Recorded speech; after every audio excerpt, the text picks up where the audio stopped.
busca de aprendizagem, de autoconhecimento. Assim nos colocamos agradecendo a equipe espiritual,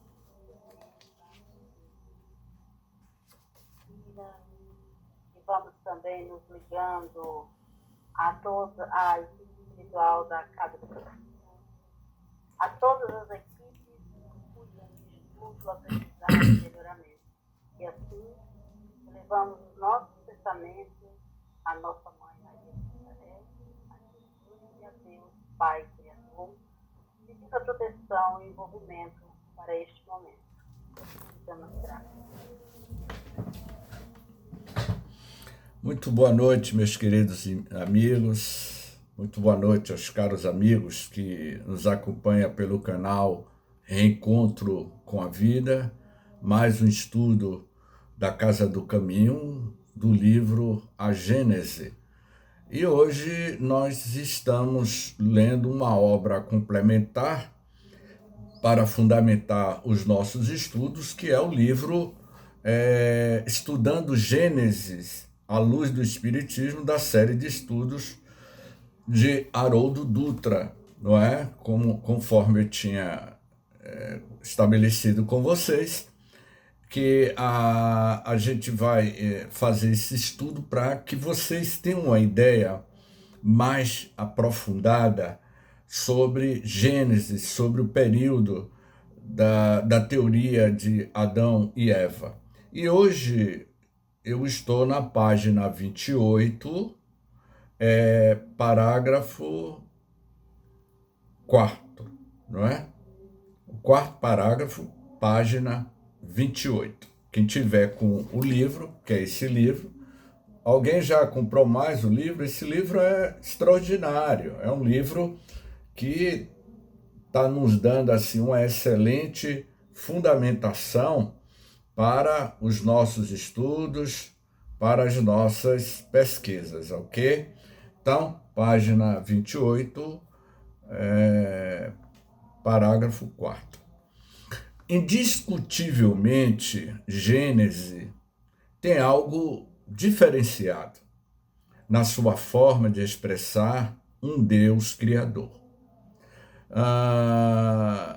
Na mitologia grega, a representação dos deuses se realiza na figura de homens amplificados. Assim, quem examinar Zeus, Apolo, Afrodite e Atenas ficará bastante decepcionado, pois eles possuem comportamentos humanos, ou seja, são homens com poderes.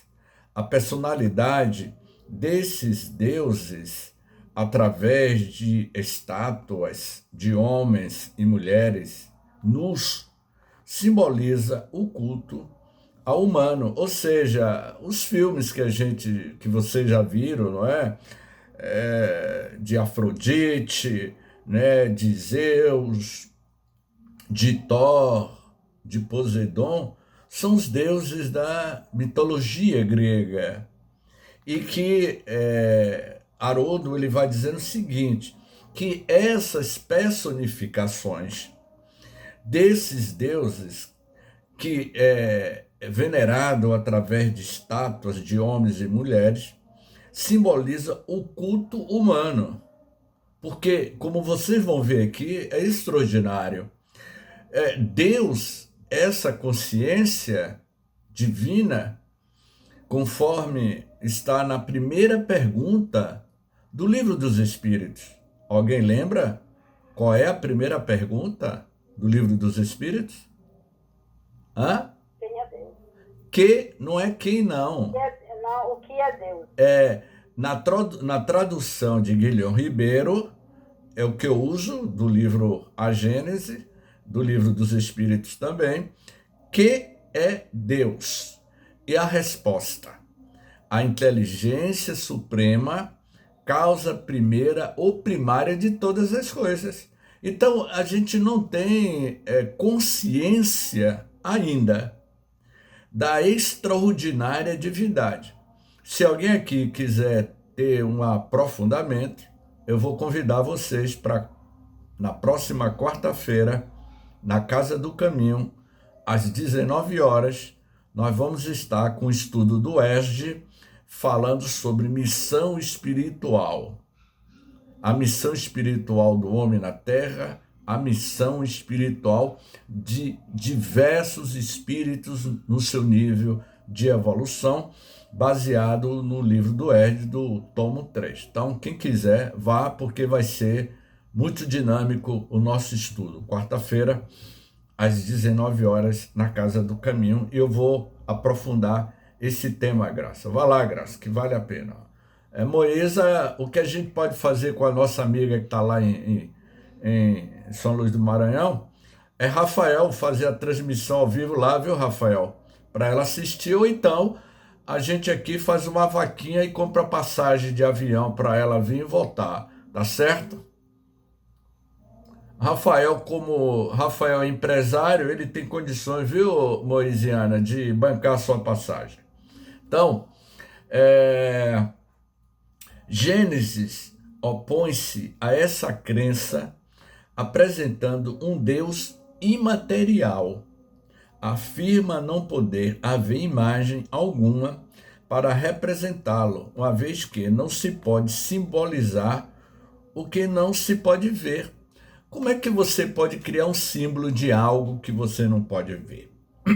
É desnorteante imaginar que um povo de pastores, agricultores e camponeses tenha imaginado um Deus completamente imaterial, que apesar de não ter forma e de não poder ser visto, criou o homem à sua imagem e semelhança. Deus, esse Deus, é imaterial, divino, transcendente, criou filhos divinos. Essa concepção, ela é extraordinária, vai dizer Narodo. Não há nada que a ela se compare em grandiosidade. Como princípio, esta noção é verificável na antiga China. A gente está falando aqui de 4.000 a 5.000 anos atrás. Adão e Eva, a teoria de Adão e Eva, ele surgiu aproximadamente 4.000 anos antes de Jesus, antes do Cristo. Na antiga China, na antiga Índia, na Caldeia, em Zoroastro, não é? Que era uma religião, o zoroastrismo, que eu acho que você já deve ter ouvido falar, é uma religião fundada na antiga Pérsia, que está sendo agora bombardeado por Israel, não é? Pelo profeta Zaratustra, a quem os gregos chamavam de Zoroastro. É considerada a primeira manifestação de um monoteísmo ético. Ou seja, eles já tinham essa concepção de uma divindade transcendente, espiritual, que foge à nossa compreensão. Nós estamos falando aqui de pastores, de agricultores, não é?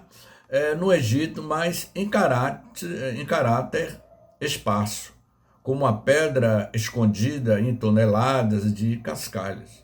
Em Gênesis, não o conceito está explícito. Deus criou seres, olha aqui, Deus criou seres divinos, mas não prontos. Daí a afirmação, vós sois deuses. Ou seja, a nossa amiga Jaguar, que está aqui na sala, vocês conhecem Jaguar? Essa nossa amiga simpática? Ela é um ser divino. Todos nós somos seres divinos. Imagem e semelhança do Criador. Por quê? Porque nós somos da mais pura essência do Criador.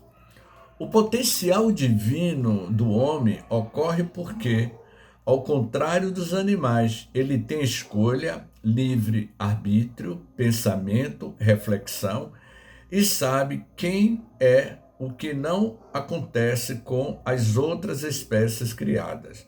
O homem não apenas sabe o que é, como também pode optar por não ser por não expressar seus potenciais. Pode até escolher se afastar do Criador, como fez Adão, o primeiro homem. Adão foi expulso do paraíso. Vamos agora entender, vocês vão entender a teoria da expulsão de Adão do paraíso. Evidentemente, Adão é um símbolo. Adão, meus amigos, é uma simbologia de uma raça. É um símbolo, representa toda a humanidade. Ele não foi o primeiro homem e nem o único a povoar a terra. Sua existência é datada em cerca de 4.000 anos antes de Cristo, segundo o Livro dos Espíritos. O homem está lá no Livro dos Espíritos, né? Questão 51. O homem cuja tradição se conservou sob o nome de Adão foi um dos que sobreviveram em certa região alguns dos grandes cataclismos. Já estudamos aqui, ano passado, os grandes cataclismos. Houve duas grandes eras do gelo. A última era do gelo que atingiu a Terra foi há 20.000 anos atrás. A Mãe Gaia, o planeta Terra, ele se congelou por completo, temperaturas a 70 graus abaixo de zero, e o homem de Neandertal, eles, para sobreviver, foram terríveis. Eu estou falando 20.000 anos atrás. A primeira era glacial durou milhões de anos, chamado bola de gelo. Então, quando ele diz que esses cataclismos fizeram com que houvesse uma migração daqueles homens da pré-história, se deslocando de um continente para o outro. Vocês conhecem Farol da Barra. Ali no Farol da Barra, se vocês forem em linha reta, saindo do Farol da Barra, pegando uma lancha, em linha reta, você vai bater lá no continente da África. Do Farol da Barra até o continente da África, são 4.000 quilômetros. 4.000 quilômetros. Ok? Há milhões de anos atrás, no período de Pangeia, o continente africano e o continente sul-americano, essas duas grandes placas tectônicas, se Graça resolvesse querer visitar os seus parentes na África, no período de Pangeia, há mais de 1 milhão de anos atrás, milhões de anos atrás, a distância era 150 quilômetros. Do Porto da Barra para o continente da África, era como de Salvador a Ipirá a distância, há milhões de anos atrás. No período de Pangeia, as placas foram se movimentando. E ainda vai continuar se movimentando, como vocês viram agora. Segunda-feira teve um terremoto 7,5 na escala Richter, e sacudiu o planeta.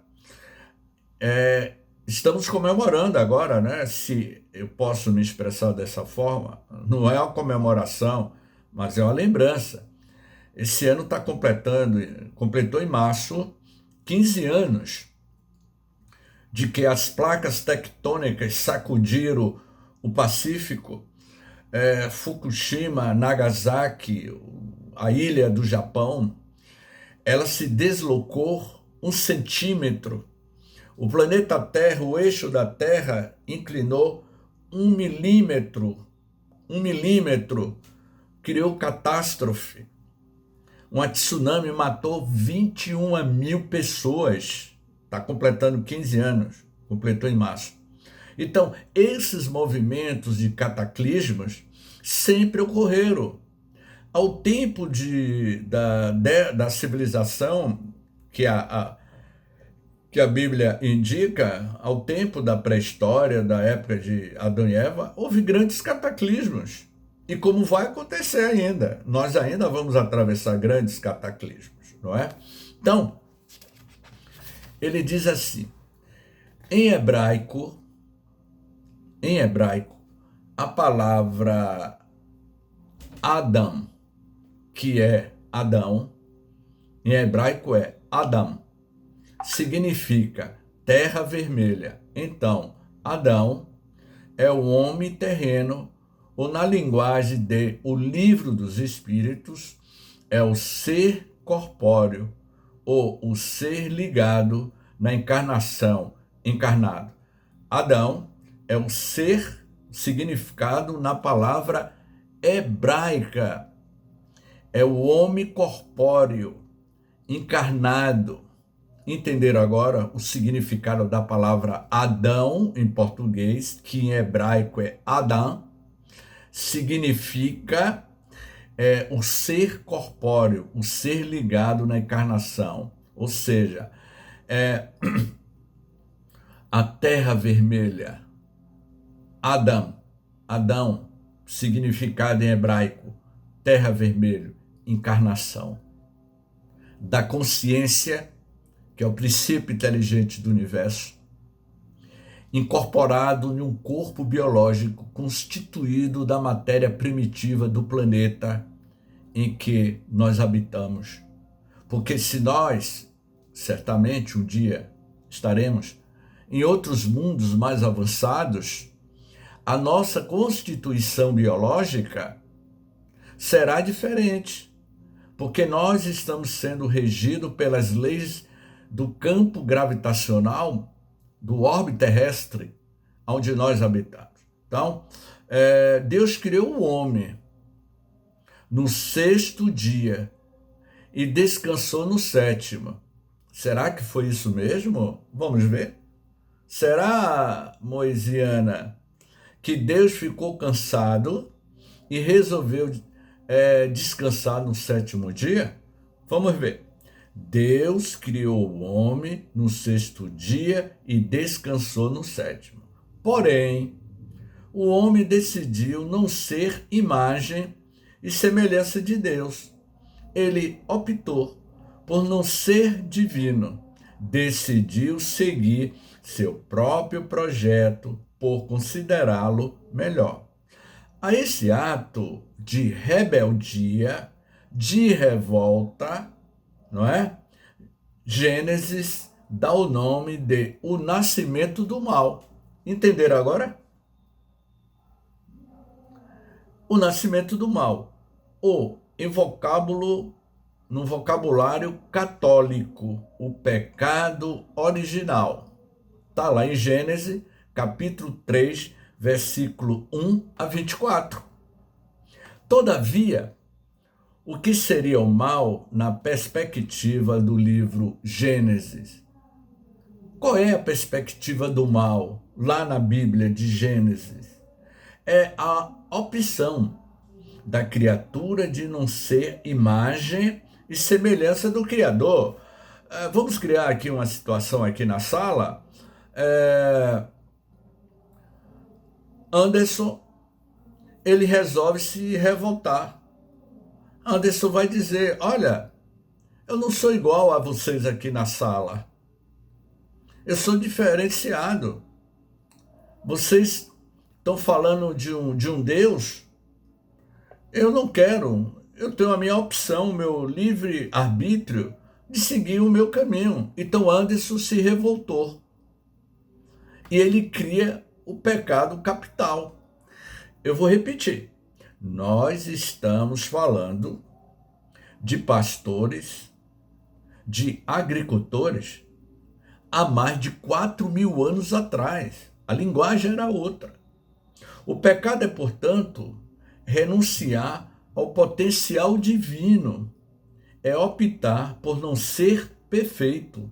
Trata-se de um desejo do homem de ser o autor e assinar a obra, ainda que ele seja infinitamente inferior. Ou seja, em pleno século XXI, 2026, muitos de nós nos revoltamos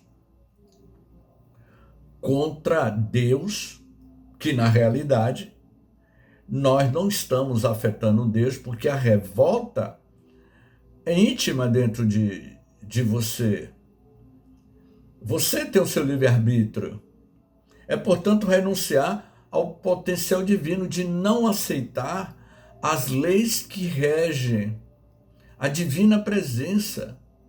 Todos estamos inseridos dentro de um único contexto da lei divina dos universos, dos mundos. Você vai caminhar pelos caminhos da dor por opção tua, mas a colheita lá na frente é necessária. Quando o homem, olha o que o Haroldo diz, quando o homem decide não cumprir mais o seu papel na criação, tudo se perturba, para mostrar que toda a criação é afetada. Gênesis traz elementos simbólicos, como a expulsão do Éden. É um elemento simbólico, é um simbolismo. O parto doloroso e o dilúvio. Tudo isso porque a espécie humana, e quem é a espécie humana? É cada um de vocês, cada um de nós. Os 8 bilhões de seres humanos na atualidade. E muitos vão ser, por uma lei de afinidade, expulsos do planeta Terra no momento certo. A separação do joio e do trigo, não é? Tudo isso porque a espécie humana, cuja função era ser imagem e semelhança de Deus e gerenciar toda a criação, falhou. Então, meus amigos, no estudo da quarta-feira que vem, eu estou dando spoiler aqui, missão espiritual dos espíritos. Cada um de vocês que estão aqui na sala, Eliene, Adailza, Graça, Moisiana, Roqueline, Dalva, Anderson, Balbina, todos nós. Vocês são, sim, responsáveis, direto ou indiretamente, pela evolução do planeta Terra. É evidente que cada um de nós temos um papel preponderante na escala da evolução espiritual. E o que você está fazendo com a tua encarnação? Qual é o teu projeto de vida existencial? Então, se o sofrimento vem, é consequência das suas ações, das suas atitudes. É o teu livre-arbítrio que está escrito, íncito, na consciência de cada um de nós. Então, esse homem que renunciou ao projeto divino de não aceitar evoluir, ele vai ficar paralisado. Ele não vai retroagir, mas ele fica paralisado. Multiplicou-se sobre a terra e criou famílias. Ou seja, na teoria de Adão, da Bíblia, lá em Gênesis, ele se revoltou e criou famílias, entre as quais figuraram as famílias de Caim e Abel, cuja simbologia é de deserção, não é? Os descendentes de Adão e Eva agruparam-se em famílias e passaram assim a existir seguindo a tendência de não ser aquilo de Deus os projetou para ser, e a erva daninha tomou conta da plantação. Essa citação está lá no livro A Gênese de Kardec, no capítulo 3 e 8, e que a gente já estudou, não é? Para resolver esse problema, Roqueline, Deus elegeu, minha amiga Roqueline, um outro casal para que se multiplicasse e gerasse uma nova humanidade, formada por seres que expressassem o seu potencial divino. Dá-se então o início de uma nova geração de seres humanos, agora prudentes e sensatos, representados por Abraão e Sara. Vocês perceberam que nós só temos uma única árvore genealógica que essa interpretação dada no Antigo Testamento de Gênesis, ela foi mal interpretada nos originais do hebraico. Esse casal deu origem ao povo hebreu, destinado a conduzir os outros povos para a regeneração da terra. Regenerar deve ser compreendido como criar de novo, gerar uma nova humanidade, desta vez a imagem e semelhança de Deus. Eis o tema da aliança. E que vocês estão vendo aí as guerras de alianças de uma raça mais apurada. Adão e Eva teve Caim e Abel. Um matou o outro, fugiu, e ele lá encontrou outra mulher. Como isso é possível, se Adão e Eva foram os primeiros? É evidente que não é, meus amigos. Vocês estão entendendo perfeitamente esse estudo aqui de Haroldo Dutra, o que a doutrina espírita fala. Quando eu disse que entre a África e a América do Sul, há milhões de anos atrás, eu expliquei sobre a era glacial, o mar congelou entre a África e o continente sul-americano. Houve congelamento de milhares de milênios. Esses povos nômades se deslocaram da África e vieram para o continente sul-americano. Aqui na Bahia, em todo o nosso litoral brasileiro, foi encontrado vestígios de civilizações de 300 mil anos atrás. O Homo sapiens, que somos nós, e que houve essa transmutação do Homo sapiens nessa estrutura genética que nós somos, com o outro biotipo de humanoide que já existia, que era o homem de Neandertal. Ele era mais forte, mais denso, e houve essa fusão genética. Meu pai, afrodescendente, negro. Meu pai, João Firmino da Silva. Minha mãe, Vanilda Menezes, branca, descendente de portugueses. Meu avô era português. Meu pai, negro.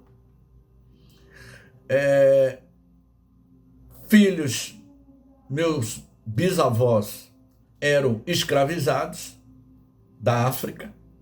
Quando meu pai casa com minha mãe branca, tem James-Ney.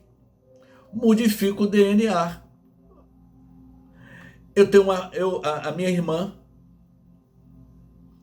tem 2 filhos, Lion e Jonathan.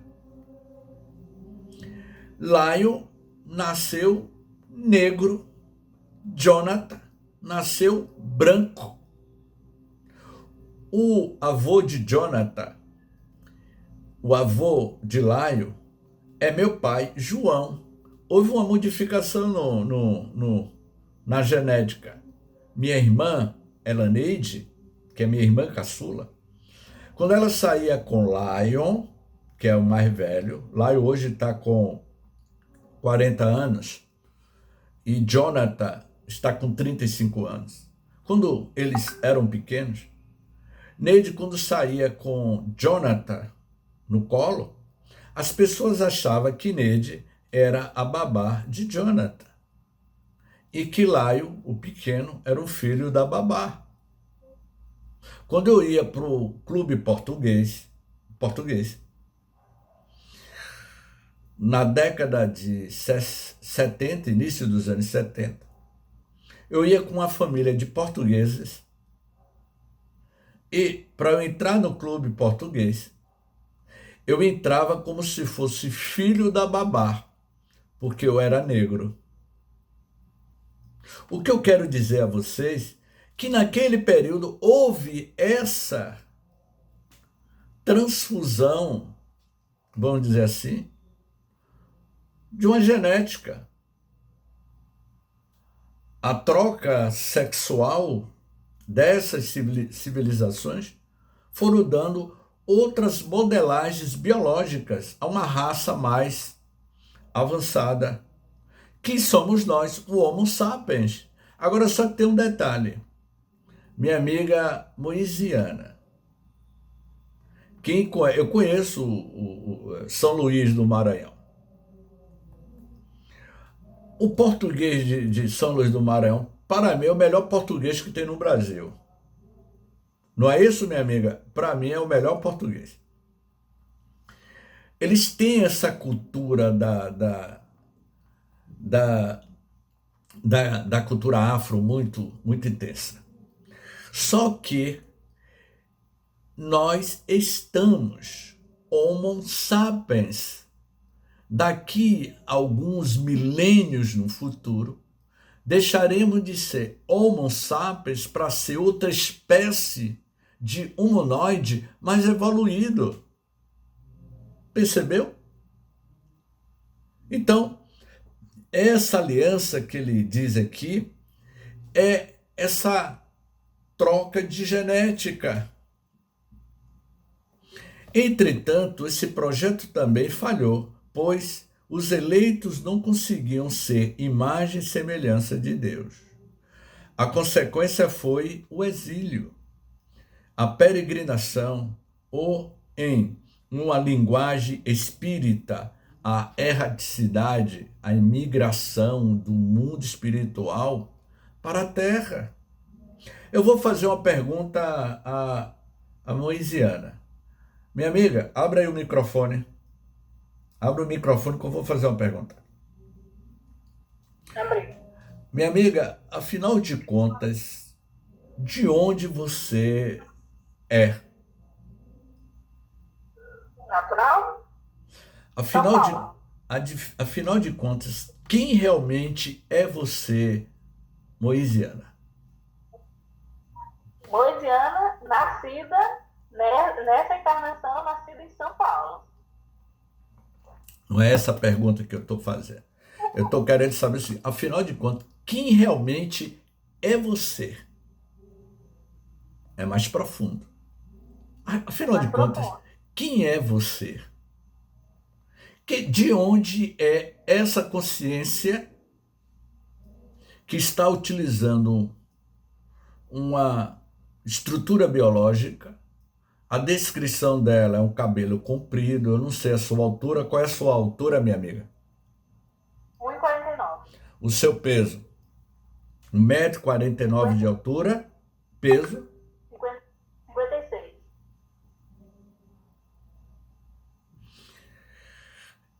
É a estrutura biológica dela. É uma consciência que tem essas características. Mas eu quero saber de onde veio essa consciência. Hã? Um ser espiritual veio para a Terra para evoluir, retornar e voltar. E temos consciência total de que a expressão da consciência do espírito encarnado que nós somos, transitoriamente habitando este rapaz, este senhor, de 64 anos de idade, 1,65 m, careca, usa óculos, camisa azul, não é assim que a gente dá a descrição quando começa uma live? Ao fundo, uma estante com livros, mais ao fundo uma foto de Jesus e quadros. Essa é a característica de um cidadão que tem um nome que se chama James Ney, nasceu em Salvador em 1961. Essa consciência se manifestou na Terra no dia 31 de julho do século XX, 1961.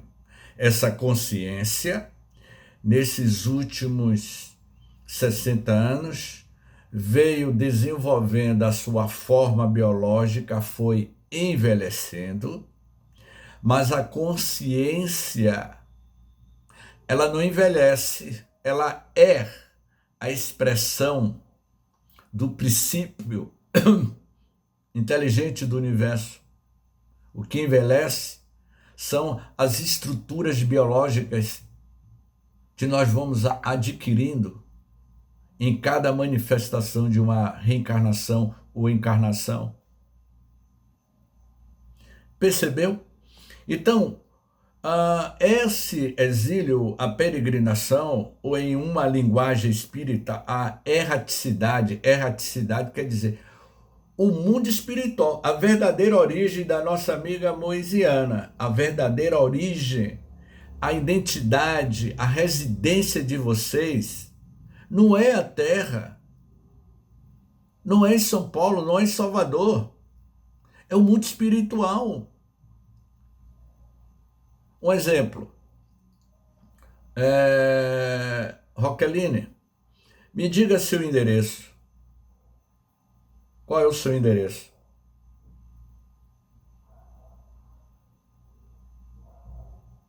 Terceira travessa do Arraial do Retiro, Cabula. Terceira travessa do Arraial do Retiro, em Salvador. Salvador. Capital da Bahia. Bahia, um estado que constitui o Brasil, na região Nordeste. O Brasil está localizado no continente sul-americano, num planeta chamado planeta Terra. O planeta Terra está dentro de um sistema chamado Sistema Solar. O Sistema Solar faz parte da galáxia chamado Via Láctea. A localização do Sistema Solar na galáxia é na periferia da nossa galáxia. A nossa galáxia tem 100 bilhões de estrelas semelhantes ao Sistema Solar.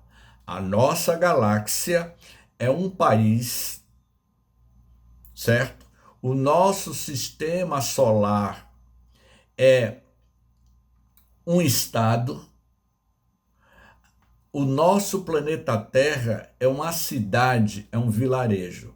O país mais próximo da nossa galáxia se chama Andrômeda. Andrômeda é um país que tem 10 trilhões, é isso mesmo que vocês ouviram. Andrômeda, que está a 42 anos-luz de distância da nossa galáxia, é o país mais próximo, Andrômeda, tem 10 trilhões de galáxias. A galáxia NGC 4889 tem trilhões de galáxias. Eu só falei de 3 galáxias dentro do universo. Então eu pergunto, qual é mesmo o seu endereço? Roqueline. Qual é o endereço nosso? Essa é a travessa do Arraial do Retiro. Sim, mas quando você sai, a consciência viaja, não existe. Nós somos seres inteligentes, povoando o universo. Tenham consciência disso. Terceira travessa, Rua Nova do Cruzeiro, Palmiúdo, São Paulo, enfim, são referências de quem habita um planeta físico, mas o nosso CPF amanhã vai deixar de existir no momento que você deixa de existir no corpo físico, apaga-se seu nome, você volta para a sua verdadeira residência, a erraticidade que os espíritos chamam, que é o mundo espiritual, as esferas espirituais. Então nós somos seres grandiosos, não é? É como se alguém estivesse no mundo espiritual. mas na verdade não fosse morador de lá, e sim um viajante temporário aguardando a sua volta. Olha que coisa! Todos nós somos esses viajantes, aguardando o momento do retorno.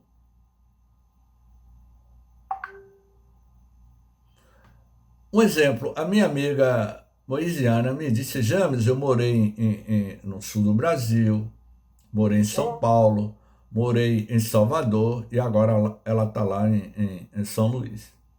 Veja bem, eu vou pegar nossa amiga como exemplo. Ela morou no sul do Brasil, nasceu em São Paulo, passou um tempo aqui na Bahia e agora está lá em São Luís. Ela está viajando, não é?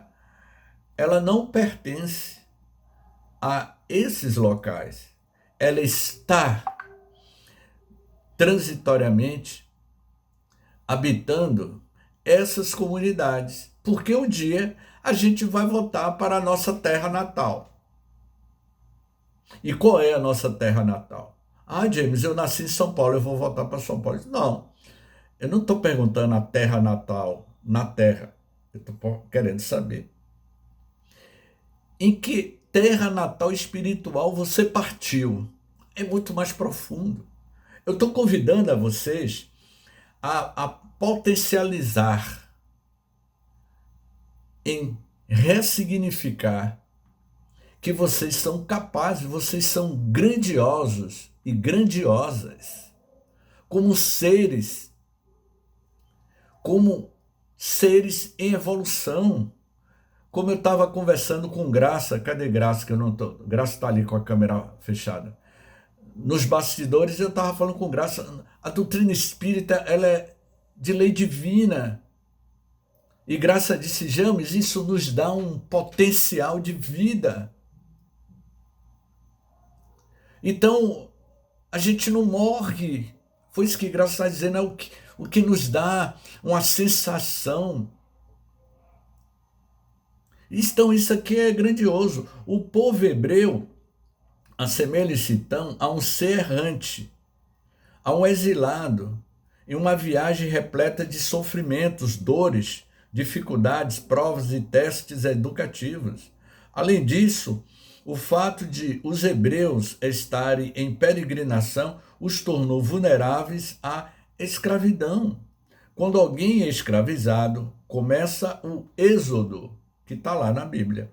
A libertação da escravidão. Esse tema é recorrente. É como quando Abraão vai para o Egito e enfrenta problemas com Faraó e foge. E hoje a gente está vendo o êxodo. Vocês não estão vendo o êxodo? Que está acontecendo? O Brasil, futuramente, nós vamos receber populações de várias partes do mundo. Já dizia Chico Xavier há mais de 50 anos atrás. Ele estava prevendo essa migração de povos de outras nações migrando para o Brasil. E a gente já está vendo isso. Teve no início do século XX imigração de portugueses, de japoneses, italianos, alemães que criaram comunidades no sul do Brasil. Hoje a gente está vendo ainda a imigração de chineses vindo para o Brasil. Ontem eu estava conversando com um amigo, ele mora em Camaçari, trabalha na BYD, uma fábrica chinesa, e ele estava me falando a realidade, situação, que não é nada disso que a imprensa fala aí, certo? Que eu não vou entrar aqui nessa questão, mas assim, James Ney, esse amigo que vos fala, quando eu tinha 16 anos de idade, eu era aluno do professor Losfeishi Ozawa. Era um professor japonês, professor de judô. E lá na Rua da Forca, na Praça da Piedade, tinha uma lanchonete que quando terminava o treino a gente descia para tomar um suco de laranja com pastel do chinês. Eu estou falando 1975. Minha amiga moisiana, eu adorava comer aquele pastel do chinês em 1975. e tomar aquele suco de laranja. Eu estou aqui agora lembrando, olha como a nossa mente vai ao passado. Estou me lembrando daquele copo, daquele chinês, com aquela panela que usa o óleo durante várias vezes. Eu adorava, Graça. Eu tinha 14 anos de idade, Graça. Eu fazia judô. Eu fiquei 10 anos fazendo judô. Aprendi japonês com o professor Shiozawa. Naquela época eu dizia, os chineses um dia vão migrar para o Brasil. Isso há 56 anos atrás eu já falava isso. 53 anos atrás. É o que a gente está vendo. Daqui a pouco, alguns netos nossos que estão aqui, que muitos de vocês podem ter netos,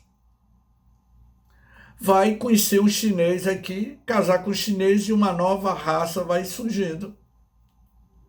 Essa movimentação global faz parte do projeto divino do Criador de que as civilizações criem este intercâmbio para a edificação e construção de um novo mundo, de deixar de ser um planeta de provas e expiações para um mundo de regeneração.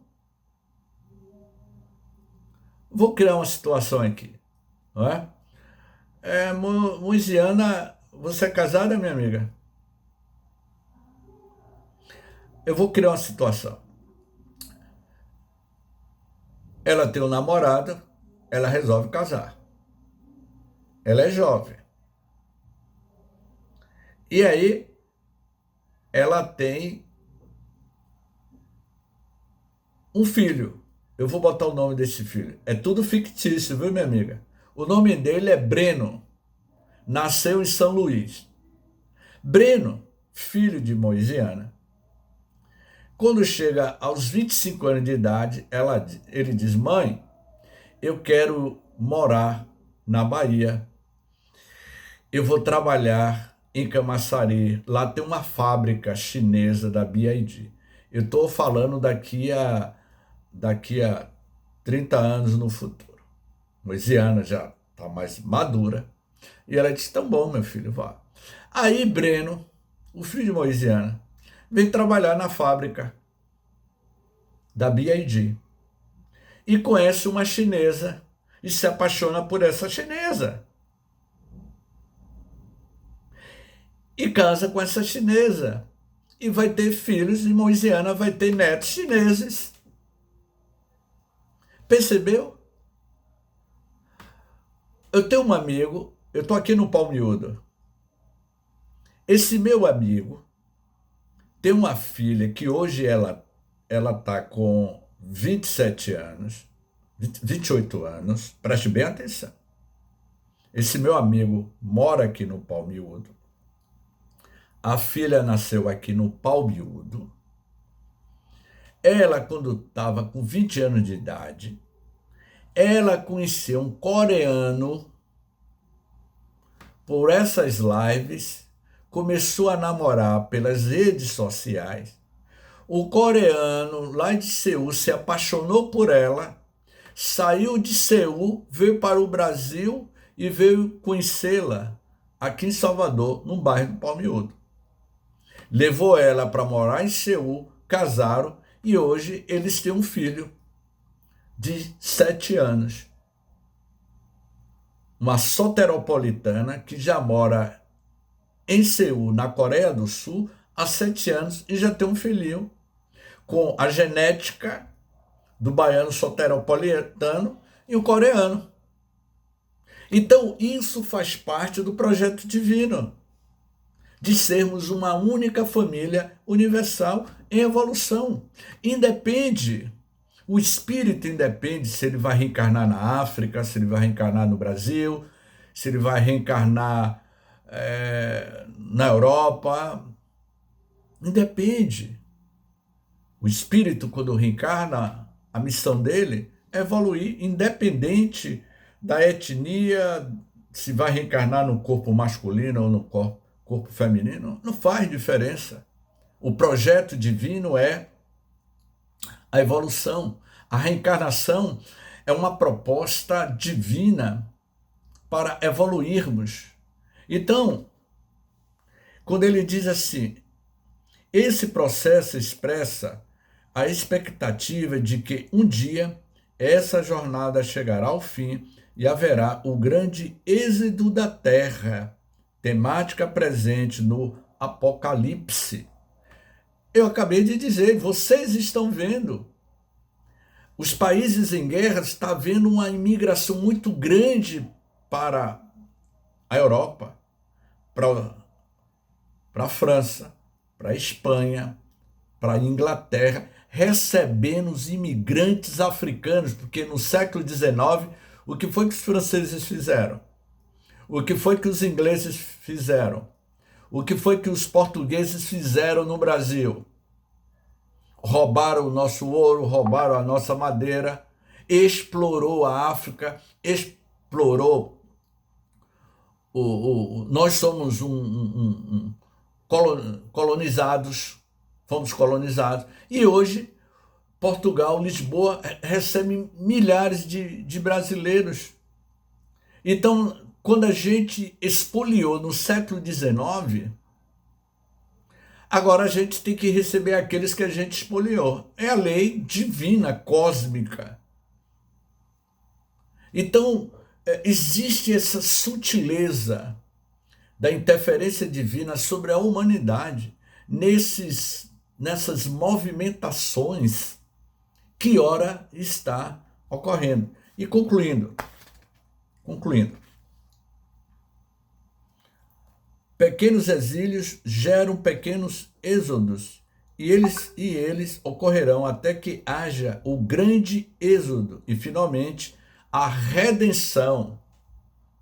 Essa redenção, ou a libertação absoluta, agora possível, porque o ser, preste bem atenção, o ser se tornou imagem e semelhança de Deus, retomando o projeto original, ser divino que você é, que nós somos.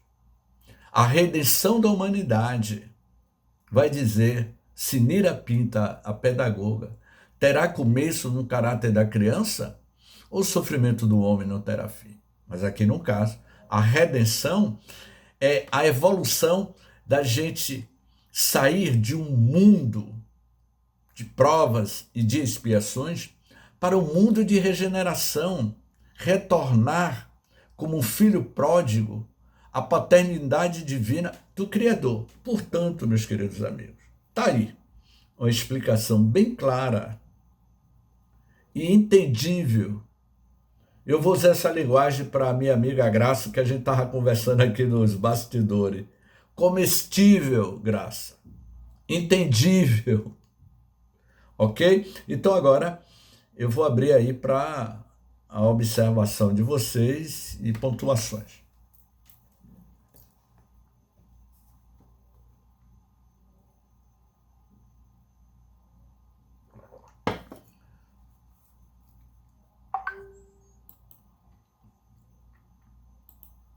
Rapaz, quando dá essa pausa, fica todo mundo em silêncio, eu vou começar a cantar uma música. Quanta luz neste ambiente, descendo sobre nós, vibrando em nossas mentes. Deu para entender? Abra aí o microfone, Graça, Balbina.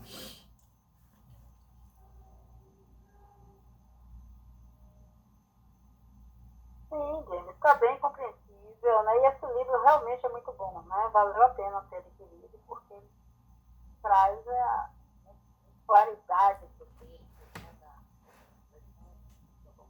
Aliás, Haroldo Dutra, né? Questionar. Esse livro, gente, é maravilhoso. Maravilhoso. Muito bom, sabe? Nos dá-se uma clareza, uma fundamentação. Olha o livro aqui, né? Adquira. É excelente esse livro. Né? É excelente. Então, eu acho que está bem claro. Alguém quer fazer algumas outras pontuações? Moisiana. Não, ficou bem, deu de compreender. A gente vai, conforme for passando a semana, a gente vai assimilando tudo.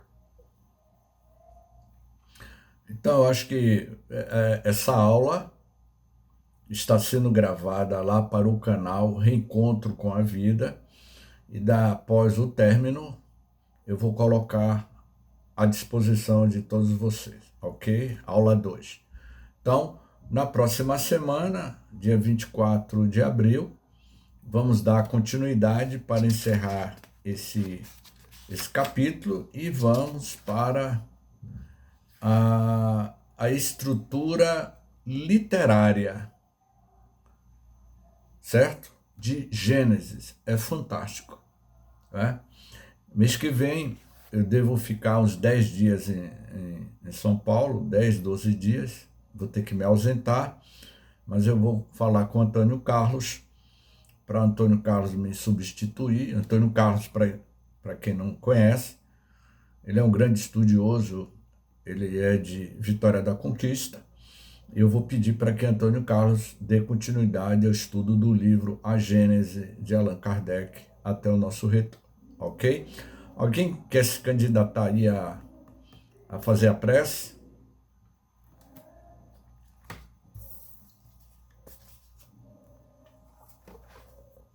Posso fazer? Pois não, minha amiga.